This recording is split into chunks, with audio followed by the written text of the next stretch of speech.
नमस्कार दोस्तों, स्वागत है आपका टीवी 24 नेटवर्क में और मैं हूं अजय सिन्हा। बिहार में 243 सीटों पर विधानसभा चुनाव होने हैं। 6 अक्टूबर के बाद कभी भी तारीखों का ऐलान चुनाव आयोग की तरफ से हो सकता है। बिहार में एनडीए और इंडिया अलायंस दो बड़े धड़े हैं आमने सामने और दोनों ही धड़े अपनी पूरी ताकत झोंक रहे हैं कि किसी भी तरह से चुनाव में जीत हासिल कर सकें। एनडीए अपनी ताकत लगा रहा है कि जो सत्ता है वो उसके पास बनी रहे, वहीं इंडिया अलायंस ताकत लगा रहा है कि एनडीए को सत्ता से उखाड़ फेंका जाए और इंडिया अलायंस के पास बिहार की सत्ता की जो चाबी है वो आ जाए। ऐसे में कई तरह के मुद्दे भी बिहार में घूम रहे हैं। बिहार में कुछ मुद्दे बड़े परमानेंट बने रहते हैं। आप भ्रष्टाचार की बात कर लें, आप कानून व्यवस्था की बात कर लें, आप बेरोजगारी की बात कर लें, आप महंगाई की बात कर लें, या फिर आप बिहार के लोगों का, युवाओं के पलायन की बात कर लें। लेकिन एक बहुत बड़ा मुद्दा बिहार में इस वक्त केंद्र में बना हुआ है। हम बात कर रहे हैं एसआईआर की, यानी कि स्पेशल इंटेंसिव रिवीजन। चुनाव आयोग की तरफ से एसआईआर लाया गया।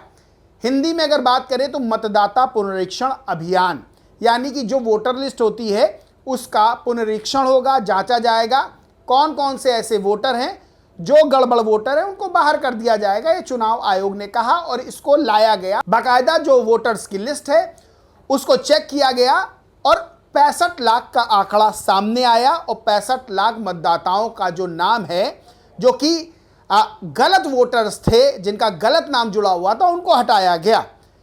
विपक्ष ने इस पर आरोप लगाया। आरोप यह लगाया कि बड़ी संख्या में मतदाताओं का नाम वोटर लिस्ट से हटा दिया गया। उन मतदाताओं का नाम वोटर लिस्ट से हटाया गया जो इंडिया अलायंस को वोट देते थे, या फिर उसको दूसरी तरह से कहें तो जो दलित, आदिवासी, पिछड़ा, अति पिछड़ा, अल्पसंख्यक, गरीब, गुरबा लोग थे, उनका वोटर लिस्ट से नाम हटा दिया गया। चुनाव आयोग ने कहा कि उन लोगों का नाम हटाया गया है जो फेक वोटर्स थे, यानी कि कुछ घुसपैठिए, कुछ ऐसे वोटर जिनके दो वोटर आईडी कार्ड बने थे और कुछ ऐसे लोग जो मृत हो चुके थे। मैंने पहले ही बताया कि पलायन की समस्या बिहार में बहुत गंभीर है, तो कुछ लोग जो बिहार छोड़ के जा चुके हैं दूसरी जगह और दूसरी जगह उनका वोटर आईडी बन गया है, वोटर लिस्ट में नाम हो गया है, उनका भी नाम जुड़ा हुआ था, उसको भी चुनाव आयोग ने हटा दिया। खैर, एसआईआर का मुद्दा ऐसा रहा जो बिहार से लेकर दिल्ली तक गरमाता रहा। संसद भवन के अंदर, संसद के बाहर जब मानसून सत्र हुआ तो आप सबने देखा किस तरह से विपक्ष ने विरोध किया। लेकिन सबसे ज्यादा जो एसआईआर का मुद्दा विपक्ष के निशाने पर रहा, उसकी टाइमिंग को लेकर रहा। और एक दूसरा और ऐसा ही मामला है जिसकी टाइमिंग पर सवाल खड़े हो रहे हैं, यानी कि बिहार का जो चुनाव है उसमें दो मामले ऐसे हैं जिसकी टाइमिंग को लेकर सवाल खड़े हो रहे हैं। और इसीलिए मैंने 2 लाइन जो थंबनेल में शुरू में दी, आपने देखा ही होगा कि बिहार में टाइमिंग पर बवाल, ईसी मोदी के डिसीजन पर सवाल। ये मैंने क्यों कहा? दरअसल एक एसआईआर स्पेशल इंटेंसिव रिवीजन की टाइमिंग को लेकर सवाल खड़े हुए। पिछला जो चुनाव हुआ था 2020 में हुआ था और अब 2025 में जब चुनाव हो रहा है तो उससे पहले, ठीक पहले एसआईआर लागू करने को लेकर विपक्ष ने आड़े हाथों चुनाव आयोग को भी लिया और मोदी सरकार को भी लिया। राहुल गांधी ने सीधे सीधे कहा कि ये वोट चोरी है, वोट चोरी बीजेपी कर रही है और वोट चोरों को बचा रही है इलेक्शन कमीशन और chief election commissioner Gyanesh Kumar. इसको लेकर बकायदा राहुल गांधी ने 2 प्रेस कॉन्फ्रेंसेस भी की। अब यहां टाइमिंग को लेकर सवाल ये खड़े हुए कि कांग्रेस, आरजेडी और तमाम विपक्षी दलों ने कहा, देश भर में ये बात उठी कि अगर एसआईआर करवाना था तो क्या 2020 के बाद नहीं करवाया जा सकता था? क्या ये जो 5 साल 2020 से 25 के बीच में रहे हैं, इस दौरान नहीं करवाया जा सकता था? ये ठीक चुनाव से पहले क्या जरूरत आन पड़ी, और वो भी उस समय जब मानसून का समय है, बाढ़ ग्रसित हैं कई इलाके बिहार के और कई लोग पलायन करने को मजबूर हैं, सुरक्षित स्थान की तलाश में इधर उधर भटक रहे हैं। उस दौरान एसआईआर यानी मतदाता पुनरीक्षण अभियान क्यों चलाया गया? एक टाइमिंग को लेकर सवाल ये खड़े हुए और विपक्ष ने तमाम तरह के आरोप बीजेपी पर और तमाम तरह के आरोप मोदी सरकार पर, तमाम तरह के आरोप चुनाव आयोग पर लगाए।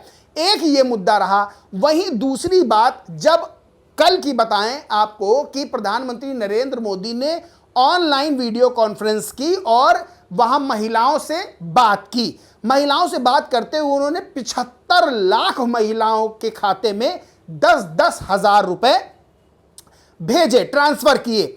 अब यहां पर सवाल खड़े होने लगे।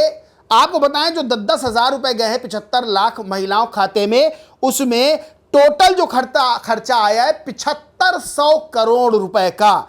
7500 करोड़ रुपए बिहार चुनाव के ठीक पहले प्रधानमंत्री नरेंद्र मोदी ने महिलाओं के खाते में 75 लाख महिलाओं खाते में भेजे हैं। अब इसको लेकर सवाल खड़े हो रहे हैं। विपक्ष आरोप लगा रहा है कि सीधे सीधे सामूहिक रिश्वत है, यानी कि सीधे सीधे बड़ी संख्या में 75 लाख महिलाओं को सामूहिक रिश्वत दी है भारतीय जनता पार्टी ने, मोदी सरकार ने। और इस पर सब चुप्पी साधे हुए हैं, चुनाव आयोग भी चुप्पी साधे हुए है। क्या ठीक चुनाव से पहले इतनी बड़ी संख्या में महिलाओं को 10-10 हजार रुपए देना ये एक तरह से उनका वोट हासिल करने के लिए घूसखोरी नहीं है? ये सवाल खड़े हो रहे हैं। यानी कि दो ऐसे मुद्दे हैं, एक एसआईआर का और दूसरा महिलाओं को 10-10 हजार रुपए देने का। इनकी टाइमिंग को लेकर सवाल खड़े हो रहे हैं। वैसे तो हर राजनीतिक दल तमाम तरह के वादे दावे करता है और कांग्रेस भी कर रही है, आरजेडी भी कर रही है कि हमारी सरकार आई तो 2500 रुपये महीना, 3000 रुपये महीना या जितना अभी हम महिलाओं के खाते में देंगे। लेकिन ठीक चुनाव से पहले 75 लाख महिलाओं को के खाते में 10-10 हजार रुपये देना, इसको लेकर सवाल खड़े हो रहे हैं। और आपको बता दें कि 47% के लगभग बिहार में महिला वोटर्स हैं और 75 लाख जो महिलाएं हैं वो एक बहुत बड़ी संख्या हो जाती है। तो कहीं ना कहीं जिस तरह से 10-10 हजार रुपए आए महिलाओं खाते में, तो विपक्ष के तो कान खड़े हो गए हैं। विपक्ष सीधे सीधे ये बात समझ रहा है कि ये 75 लाख वोट कहीं बीजेपी और जेडीयू खाते में ना चले जाए। अब इसको लेकर सुप्रिया श्रीनेत कांग्रेस की प्रवक्ता वो ट्वीट करती हैं, लिखती हैं, सरकारी राहत पर जनता का हक है, पर रेवड़ी कहकर लोगों का अपमान करने वाले मोदी जी सत्ता में रहने के बावजूद चुनाव से ठीक पहले बिहार में महिलाओं को पैसे दे रहे हैं। ये जनता की मदद है या सामूहिक रिश्वत? क्या ये वोटों की खुलेआम खरीद फरोख्त नहीं है? सत्तारूढ़ दल के पास सरकारी खजाना है, फिर क्या ये चुनाव की निष्पक्षता के साथ खिलवाड़ नहीं है? यानी कि सवाल वही खड़े हुए जो मैं बता रहा था कि कांग्रेस खड़े कर रही है।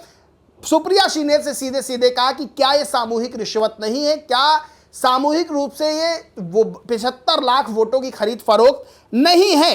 अब इस पर आरजेडी ने भी एक ट्वीट किया और लिखा, बात पते की है, भाजपा नीतीश सरकार महिलाओं को एक साथ मात्र 10 हजार देगी और वापस भी ले लेगी, जबकि तेजस्वी सरकार 2500 हर महीने महिलाओं को देती रहेगी, जो साल में 30 हजार और 5 साल में 1.5 लाख रुपए होते हैं और ये राशि वापस भी नहीं करनी होगी। बिहार की माताओं बहनों के लिए स्वावलंबन, स्वरोजगार, स्वाभिमान, बचत और आकस्मिक निधि सुनिश्चित कर आत्मनिर्भर, आत्मविकास व आत्मविश्वास की क्रांति लाएगी। श्री तेजस्वी यादव जी की संवेदनशील और दूरदर्शी सोच, माई बहन मान योजना, आरजेडी बिहार। तेजस्वी यादव ने यह भी आरोप लगाया कि जो माई बहन मान योजना है उसकी नकल की गई है बीजेपी और जेडीयू के द्वारा। खैर ये सब आरोप हैं, लेकिन जिस तरह से कांग्रेस सीधा सीधा ये बात कह रही है कि ये बड़ी सामूहिक रिश्वतखोरी है और ठीक चुनाव के पहले 10-10 हजार रुपए महिलाओं के खाते में इस तरह से देना और उनका वोट अपनी ओर खींचना, ये क्या किसी को दिखाई नहीं दे रहा? सीधे सीधे ये बात कही जा रही, क्या इस चुनाव आयोग को नहीं दिखाई दे रहा है? खैर बिहार में एसआईआर का मुद्दा गरमाया हुआ है। एसआईआर को लेकर वोट चोरी का आरोप राहुल गांधी लगातार लगा रहे हैं बीजेपी पर और चुनाव आयोग पर। और सबसे बड़ी बात यह है कि राहुल गांधी ने कहा है कि अभी जो एक बम है हाइड्रोजन बम वो फोड़ना बाकी है। ठीक चुनाव से पहले वो हाइड्रोजन बम यानी एक प्रेस कॉन्फ्रेंस करके कई और गंभीर आरोप लगा सकते हैं, जिस तरह से 2 प्रेस कॉन्फ्रेंसेस में पहले वाली लगाए हैं। अब सबसे बड़ी बात यह है कि 10 हजार रुपए की जो राशि ट्रांसफर की गई 75 लाख महिलाओं खाते में, यह मुद्दा भी गर्माता हुआ बिहार में दिखाई दे रहा है। बहरहाल दोस्तों, इस पूरे मामले पर आप क्या सोचते, क्या मानते, कमेंट करके जरूर बताएं।